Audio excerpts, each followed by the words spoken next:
침몰 사고의 원인을 밝히기 위한 수사가 속도를 내고 있습니다. 합동수사본부는 사고 상황을 알 수 있는 세월호와 진도해상관제센터가 연락한 교신 내용을 확보해 분석한 것으로 전해졌습니다. 취재기자 연결합니다. 이성우 기자, 수사가 속도를 내고 있다고요?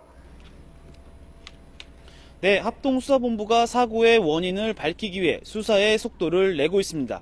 이미 구속된 선장 등 3명의 대질신문은 물론 나머지 선원들도 소환 조사했습니다. 사고 당시 선장과 항해사를 비롯해 배 운항에 관련된 사람 15명은 전원 구조됐는데요.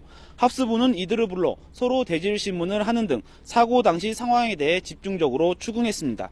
이들이 승객들을 내버려둔 채 배를 탈출한 혐의가 확인되면 사법 처리한다는 방침입니다.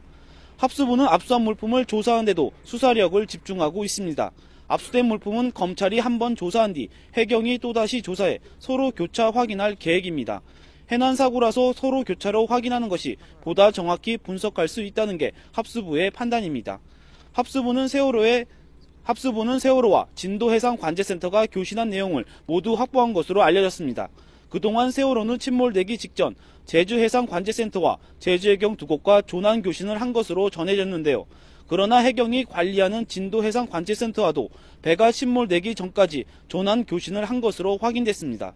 침몰 사고 상황이 담긴 이 교신 내용은 공개되지 않고 있는데요. 교신 내용에는 배가 기울어 가라앉기 직전 상황과 선장과 선원들이 취한 비상 조치가 고스란히 담겼을 것으로 보입니다.